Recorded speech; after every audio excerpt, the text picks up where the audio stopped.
All right, so let's begin our class 25, Heteroskedasticity Part 2. This is chapter 8 of the Woolridge textbook. This is our last one. This is the last class for the course in terms of course materials. There are going to be some Q&A for the final project left, and then a couple of sessions for final project presentations.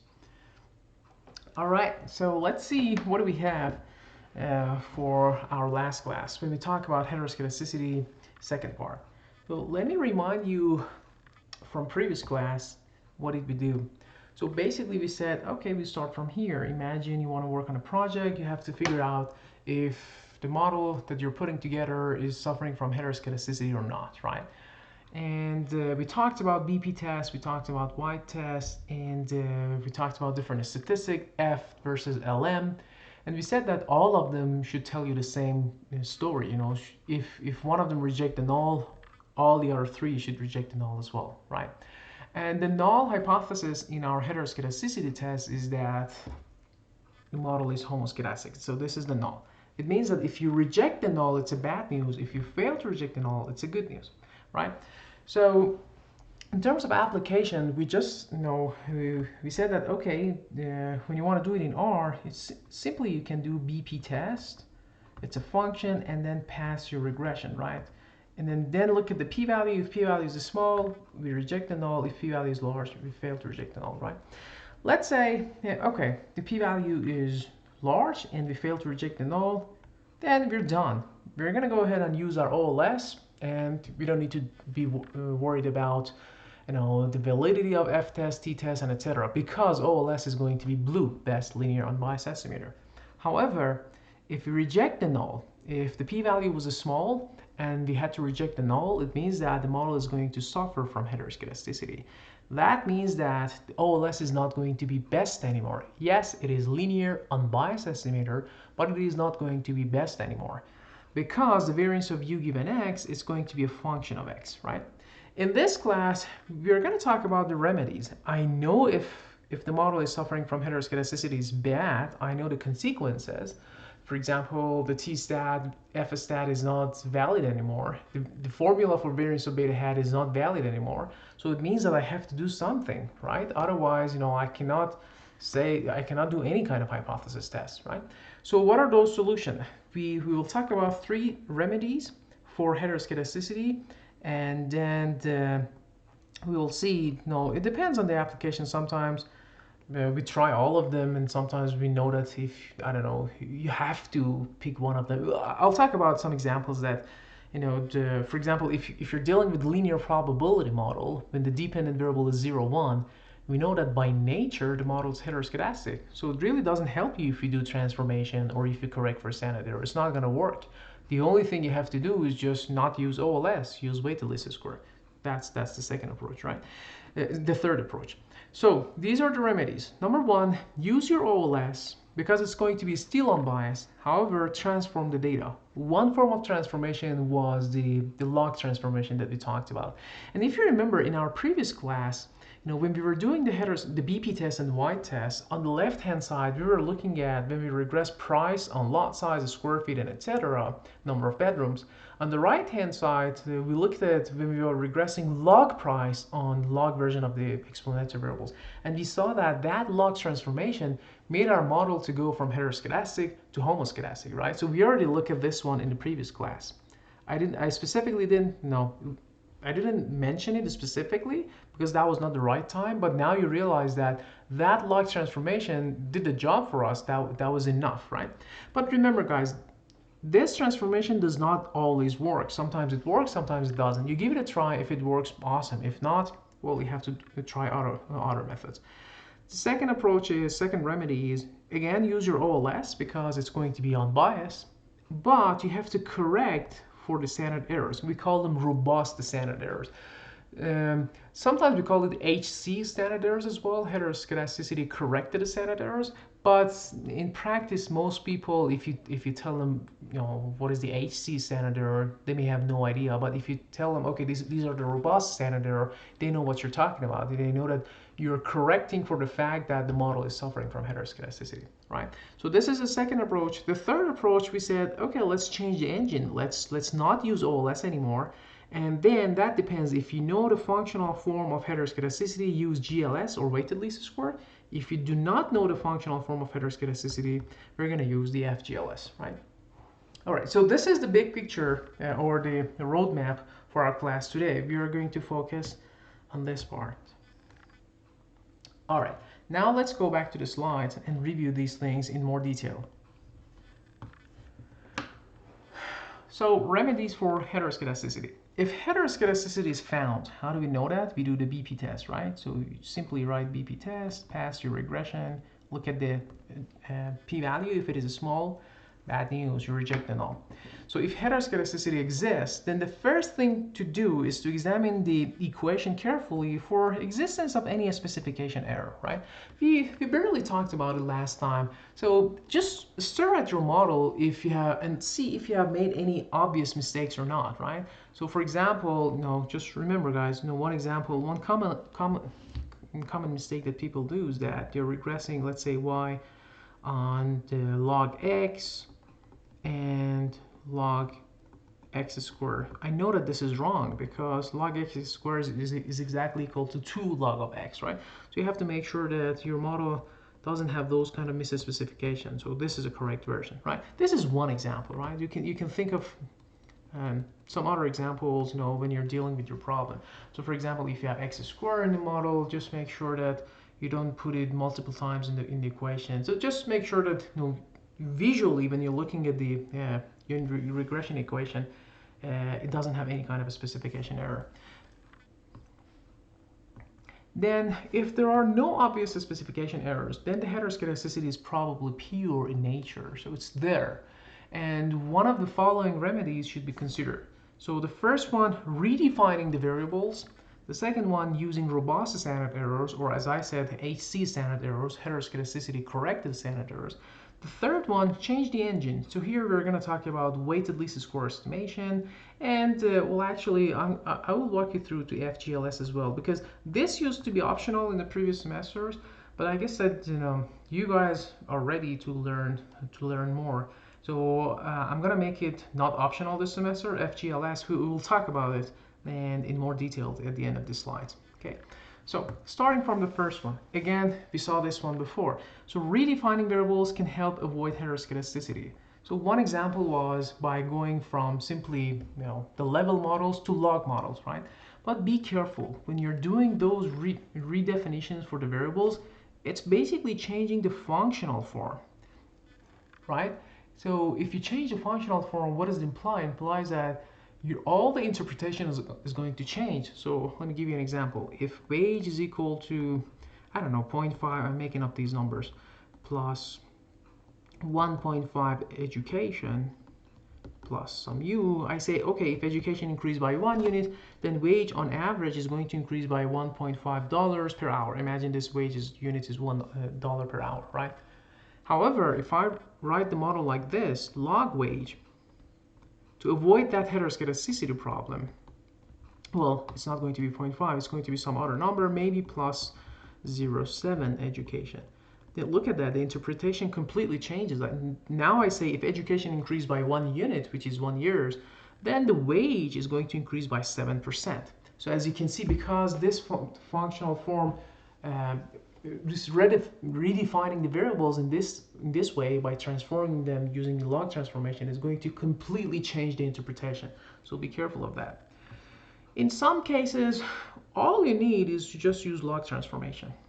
And again, for some variables like wage, like price, like sales, for variables like this, like GDP, I don't know, like stock price, you name it, this log transformation is going to be very, very helpful, right?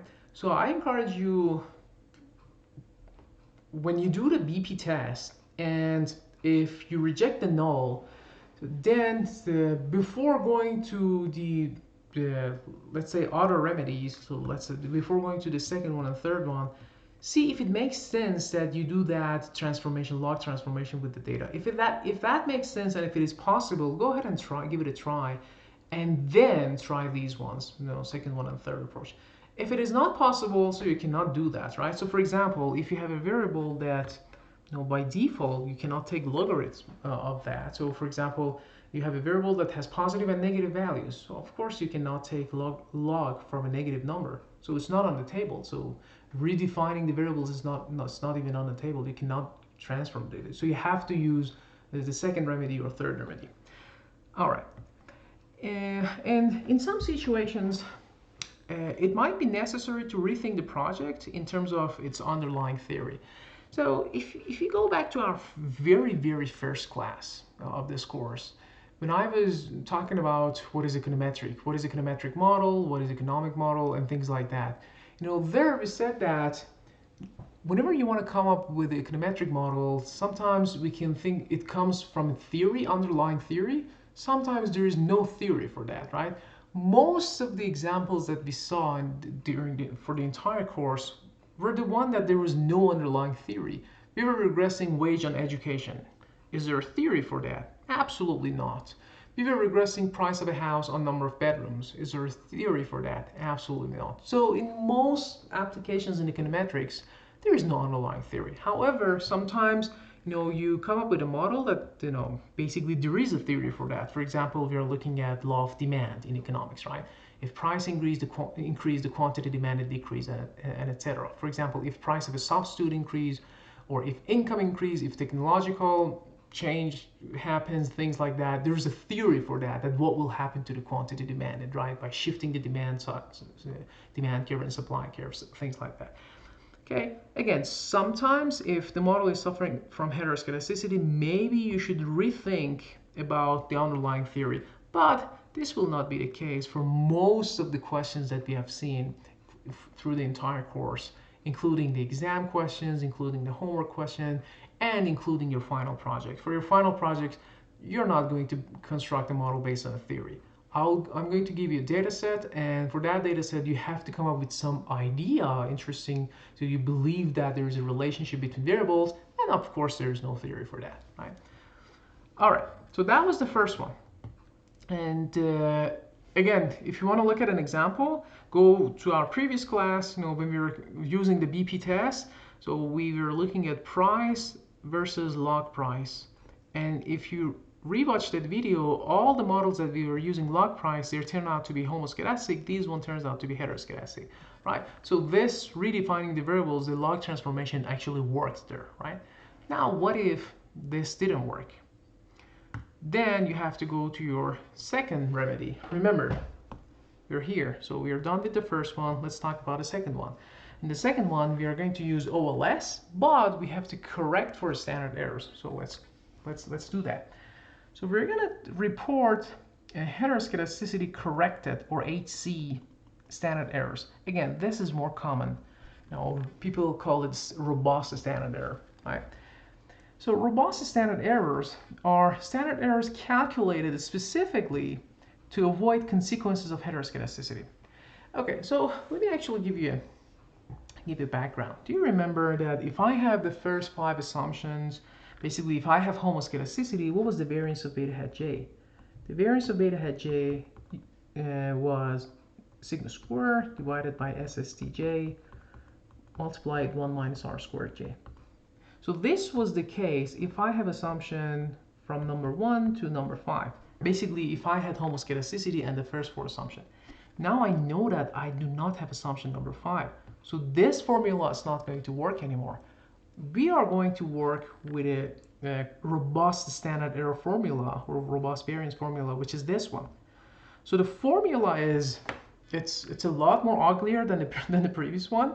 So computationally, it's going to be very intensive to do that. But in this course, as the case that we never calculated the variance of beta hat j manually here, you're not going to ever calculate this variance manually. We're going to simply use R and just run one line of code, and it will generate the robust standard error for us. However, I want you to understand the intuition of this new formula for the variance of beta hat j, what we're doing here. Let me give you an example. Imagine I'm talking about our friend wage versus education, and I'm looking at different levels of education. Let's say high school, I don't know, high school, bachelor, master, and PhD, right? And imagine this is our data set. I know that it's going to be heteroskedastic, and so the variance is going to increase, right? Let me use another color now. So I know you're talking about something like this. The variance is increasing, increasing, increasing. So obviously this is a heteroskedastic one, and you can use OLS. So the idea here is that, okay, use your OLS, because OLS, again, guys, I'm talking about this one. Use the OLS, but correct the standard errors. How do I correct the standard errors? By using this formula. This formula is going to correct the standard errors for us, right?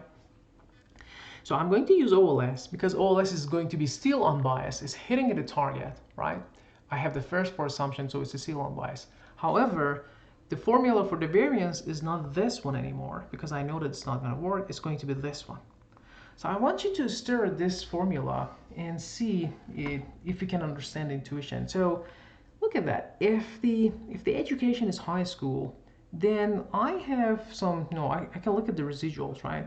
So basically, let's say there's a sigma hat, then education is equal to the high school. Let's call it sigma hat squared, the variance of these error terms, right? Then I have the variance of the error terms when the education is bachelor. I have the variance of error terms when the education is master. I have the variance of error terms when education is PhD, right? So the idea is that now it's not constant anymore. Let me use green and show you where the cursor is. So here's my cursor. It's not constant anymore. The variance of, let's say, these unobserved factors given different level of education is not constant anymore. It's this different. So for high school, it's this number. For bachelor, it's this number. For master, it's this number. For PhD, it's this number, right? The idea is that this formula is going to summarize a weighted average of all these variances for you. We know that it's not constant anymore. It's heteroskedastic. It's changing. But we're going to use a weighted average of these variances in the formula. And what are the weights? These are the weights. If you're curious to see what are the weights in more details, I encourage you to read the textbook, but it's going to be mathematically heavy and I don't expect you to understand it. But what I want you to realize that, so here's what this formula is doing. First of all, it's looking at the weighted average of all these variances. And what are the weights? The weights has something to do with the correlation of your education and any other exponential variable in the model, right? So that's all I want you to remember, right? So again, the variance is not going to be constant anymore. It's going to be a weighted average of all these different variances. And what are the weights? The weights has something to do with the correlation of education and any other exponential variable in the model. Okay. All right. So with that, then we're done, right? Because OLS is OLS. We're going to report the beta hats using the OLS. Then we are going to report the corrected standard errors or robust standard errors using a function in R. Basically, that function is going to calculate this variance automatically for you and report it back. Okay. All right. Then what else do we have? Let me clear the screen. Let's go over the second bullet points and see what we have there. All right. HC standard errors, let's call them robust standard errors, are biased but are generally more accurate. So these are standard errors that we calculate here. They're going to be biased, but we really don't care that much because it's going to be more efficient, more accurate. The variance is going to be smaller, and that's all we care. We don't care about the unbiasedness of the variance itself. What we care more is about the unbiasedness of the coefficients. And I know that OLS, having the first four assumptions, the coefficients are unbiased. I'm not worried about that one, right? However, if the sample size is large enough, we're going to get the consistency of the even for the variance as well. Robust standard errors or heteroskedasticity-corrected standard errors can be used in t-test and f-test and hypothesis test and etc. Right? Remember, guys. So why are we doing this? Because I know that if the model is heteroskedastic, I cannot use the t-test, f-test, the ordinary t-test, f-test, and etc. So I have to use another version. So how do we calculate another version? By calling this function, looking at the correct robust standard errors, using those robust standard errors to calculate t-stat, f-stat, and etc. Remember, what was t-stat? It's my beta hat j divided by a standard error of beta hat j. So beta hat j is beta hat j. You know, we basically calculate this one from OLS. we don't have any problem with this part of it because it's going to be unbiased. But the standard error, we know that for this one, we have to use robust standard error now, not the ordinary one. So we cannot use this word, we have to use this formula, right? All right, so that's it. And the same story for if a statistic hypothesis test and etc. Okay, and then finally here, this is a formula for the robust standard errors. We talked about intuition. If you're more curious about the derivation and etc., you can go, feel free to read the textbook. But again, for this course, I don't expect you to go over the details of the mathematics behind it. Okay. All right. Now, this was our second approach, right? Let's look at an example for the second approach. So again, we are going to use OLS, and we're going to use the corrected or robust standard errors. Let's look at an example. All right. So imagine we are, if you want to do a hypothesis test, right? And we are regressing GPA, this is called a GPA on SAT, high school percentage, this is a rank, high school percentage rank, and this is total hours. Then I have female, black, and white. So these are the variables that we have, right? And we are doing this regression. Imagine I want to see at the end of the day if race matters at all or not. So I want to see if black and white collectively, jointly are significant or not, right? So my hypothesis is going to be something like this. I want to test if the coefficient of black and white, so let's give them some names. So imagine this is delta 1, delta 2, delta 3. I want to see if delta 2 is equal to delta 3 is equal to 0. This is something that I'm interested, right? So I know for that I have to use F-test, right? But before jumping into conclusion and do that F-test, I have to make sure that if the model is suffering from heteroskedasticity or not, because if it is, I cannot rely on this number, right? So that's the whole motivation of why we have to check the heteroskedasticity before doing anything, any hypothesis analysis in our final project, right?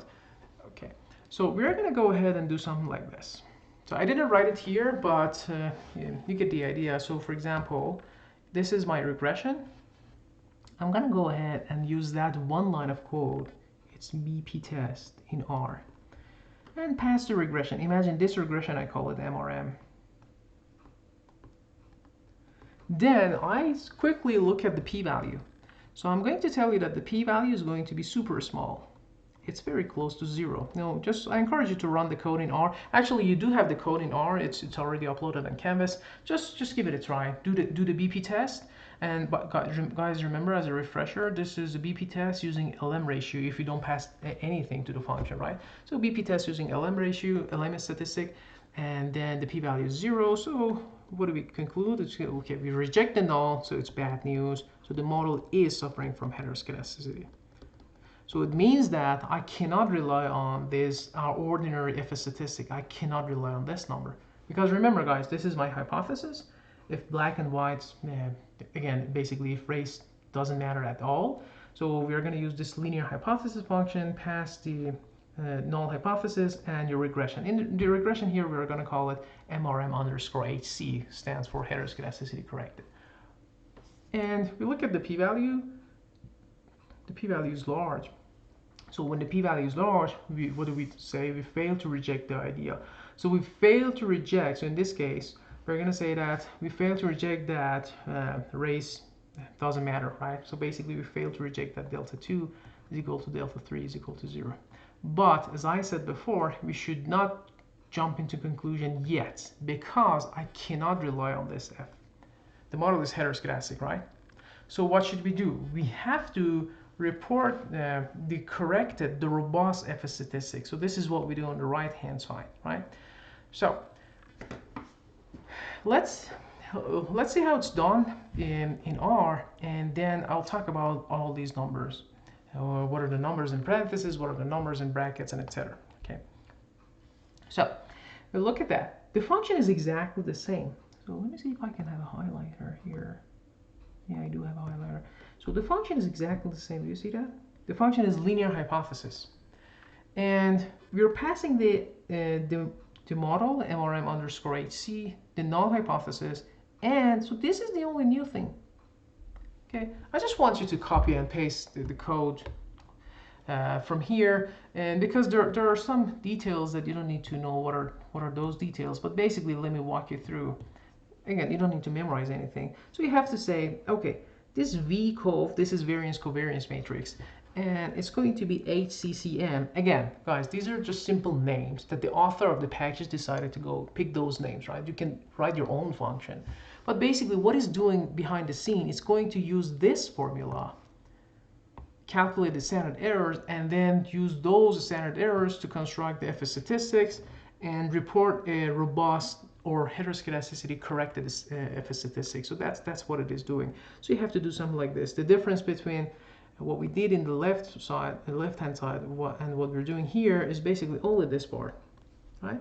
So you just simply write VCOV, variance covariance, is equal heteroskedasticity-corrected matrix, and then you pass your regression. Just type, we say HC0. Again, there are different types of heteroskedasticity corrected standard errors. We have HC0, 1, 2, and etc. But we don't need to know the details. Just remember, if you pass this function, it's going to use that formula for the variance and then report the FS statistic for you. Then we can look at this number. I can rely on that because I know we are controlling for heteroskedasticity.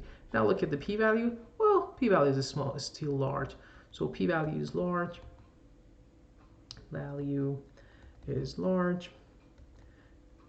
What does large mean? No, look at that, it's 47%, it's huge. Our significance level is usually 1%, 5%, 10%, so 47%, so it's super large p-value. So what does it mean? It means that we failed to reject the null. So we failed to reject the idea that the race didn't matter. Okay, so it seems that race does collectively, being black or white, has nothing to do with your GPA. Okay, it's a good news, collectively they don't matter. Okay, so hopefully you get that was, at least in terms of application, that was straightforward.